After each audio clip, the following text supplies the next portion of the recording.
Bonjour à tous, aujourd'hui très rapide vidéo pour parler du hack de Binance. Mais en fait, est-ce réellement un hack? Ça, je ne le pense pas et on va tout de suite le voir aujourd'hui avec vous, comprendre exactement qu'est-ce qui s'est passé et comment est-ce que vous pouvez vous en prémunir. Alors, hier, il y a eu énormément de news qui ont été là, hack de Binance, énormément de FUD, possible que ça ait entraîné encore le crash du Bitcoin, mais honnêtement, on n'est pas là pour en parler. Qu'est-ce qui s'est réellement passé? Concrètement, il y a juste eu en fait des comptes qui ont été piratés, c'est un grand mot, et qui ont en fait passé un grand nombre de buy orders sur une seule et même crypto-monnaie. Donc en gros, vraiment le but qu'a voulu faire en fait les hackers, c'est tout simplement faire un gros pump sur une petite crypto pour que eux ils puissent ensuite retirer de gros bénéfices sur cette crypto-monnaie-là et ensuite retirer et partir avec l'argent. Concrètement, c'est ça qu'ils ont voulu faire. Comment est-ce qu'ils l'ont fait? Ils l'ont fait via une attaque qu'on appelle par phishing. Donc il n'y a aucune prouesse technique.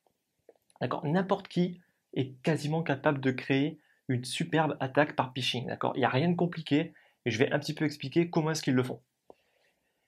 Alors, pour réussir à faire cette attaque, ils ont tout simplement récupéré en fait les codes d'accès des comptes et ils ont créé ils ont plutôt généré en fait les clés des API.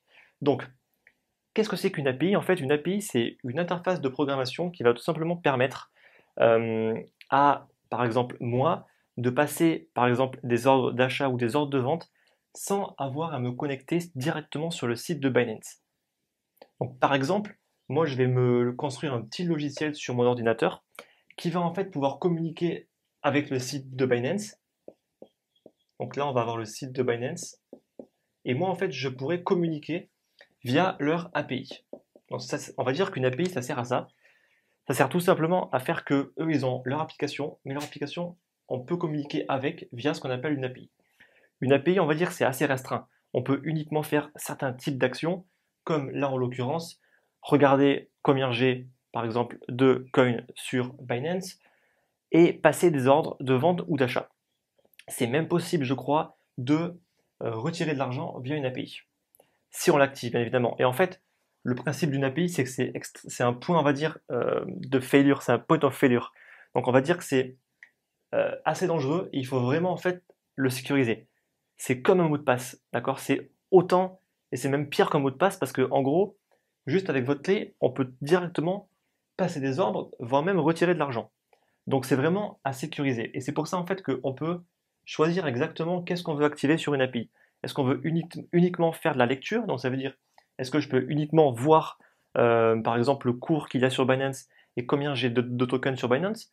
Ou est-ce que je veux activer l'option trading pour pouvoir prendre des positions pour acheter et pour vendre? Ou est-ce que même je veux activer l'option pour retirer de l'argent sur le site? Voilà, vraiment en fait on peut vraiment choisir qu'est-ce que nous on veut activer. Donc c'est ça on va dire une API. Qu'est-ce qu'ont fait les hackers? Les hackers, ils ont fait ce qu'on appelle une attaque par phishing. Donc une attaque par phishing, c'est quoi? Ça veut tout simplement dire qu'en gros, ils se sont fait passer pour Binance et ils ont tout simplement eu beaucoup de personnes qui ont cru être sur Binance mais qui n'étaient pas sur Binance et qui ont donné en fait leur identifiant. Comment est-ce qu'ils font ça? Ils l'ont fait par tout simplement un renommage donc du nom de domaine. Donc le nom de domaine, c'est par exemple binance.com. D'accord? Ça, c'est un nom de domaine. Mais concrètement, aujourd'hui, nous, on peut acheter ce qu'on veut. Donc tout ce qui est disponible, on peut l'acheter. Et imaginons en fait que moi, je suis une personne malveillante et j'ai acheté, par exemple, ce nom de domaine-là.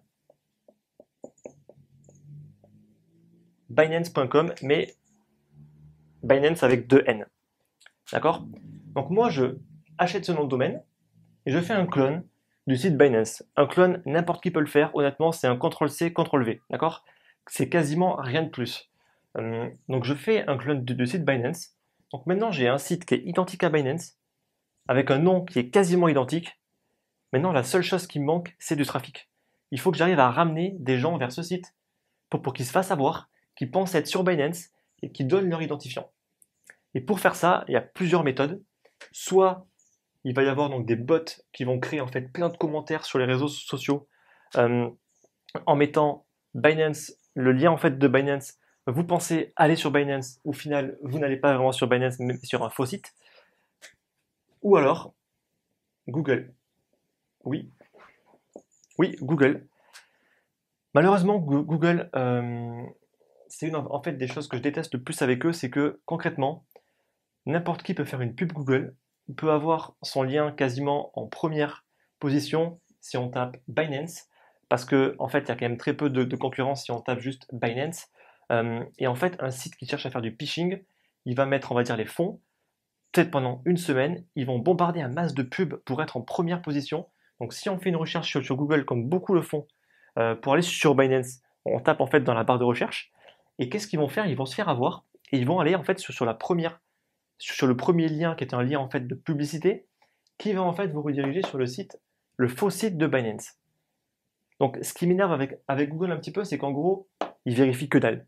Ils vérifient absolument rien quand les gens ils font des pubs, parce que s'ils le feraient vraiment, ils se rendraient compte qu'en fait, énormément en fait de pubs sont des scams.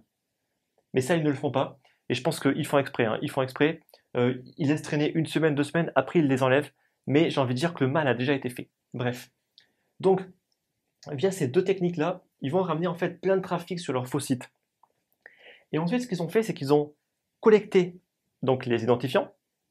Ils ont collecté les authentificateurs en 2 facteurs s'ils étaient activés ou pas. Et ils se sont immédiatement connectés au vrai compte sur Binance. Et ils ont été créés en fait les clés des API. Et eux, ils ont juste récupéré les clés et ils ont attendu. Et ils ont fait ça, je pense qu'honnêtement, on ne sait pas exactement combien de comptes ils ont réussi à pirater. Je pense qu'ils ont peut-être dû faire ça pour au moins des milliers de comptes. Et donc ils ont récupéré dans le silence énormément en fait de clés pour contrôler les comptes via les API. Parce que bien évidemment, en fait, tout simplement, les comptes qui sont avec l'authentification en 2 facteurs, ça va juste durer 30 secondes, d'accord? Et en fait, le but, c'est qu'ils ne veulent pas que les personnes se rendent compte que leur compte a été compromis. Donc, passer par les API, c'est la chose, on va dire, la plus discrète possible. Parce que très peu de personnes, en fait, vont vérifier et vont se rendre compte qu'en fait, leur API a été activée. Donc, une fois, une fois qu'ils ont collecté énormément, en fait, de comptes et donc de clés d'API pour contrôler les trades, qu'est-ce qu'ils ont fait? En fait, ils savent qu'ils ne peuvent pas retirer l'argent parce qu'il y a une confirmation par mail et en plus, il y a beaucoup plus de sécurité dès qu'on veut retirer l'argent. Donc, ce qu'ils se sont dit, ok, on va prendre une crypto-monnaie qui a très très peu de volume. On va investir avec 31 comptes, d'accord, différents dans cette crypto-monnaie, pardon, qui est en fait le VIA. Donc, ils ont investi en amont avec 31 comptes, sûrement des larges sommes d'argent dans la crypto-monnaie, le VIA. Ensuite, ils ont collecté beaucoup en fait de comptes. Et hier, durant 2 minutes, ils ont placé des ordres d'achat par milliers, d'accord, sur le VIA BTC. Bien évidemment, qu'est-ce que ça a eu comme incidence? Un énorme pump. Et bien évidemment, qu'est-ce que eux ils ont fait? Ben, ils ont fait un sell. Ils ont dû faire des sells via leurs 31 comptes pendant le pump. Donc ils ont pu faire en fait des gros bénéfices. Hein. Honnêtement, une crypto-monnaie qui a très très peu de volume, mais qui est achetée massivement durant 2 minutes par des milliers et des milliers de personnes, ça crée un énorme pump. Et donc en fait, leur but était quoi? De faire de gros bénéfices, de les retirer et ensuite de partir. Problème, c'est qu'en gros, Binance a des sécurités qui se sont mis en place et qui ont automatiquement détecté qu'il y avait une activité étrange sur le VIA BTC. Donc qu'est-ce qu'ils ont fait? Ils ont gelé tous les porte-monnaies du VIA BTC pour comprendre ce qui se passe.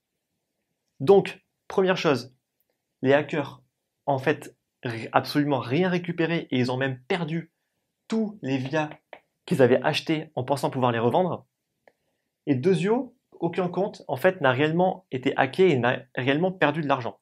La seule chose, en fait, qu'ils ont gagné, ce sont peut-être des VIA, parce qu'ils ont été achetés par leur compte. Donc c'est un petit peu de leur faute parce que c'est quand même eux qui ont négligé la sécurité et qui ont permis aux hackers en fait de récupérer les clés des API.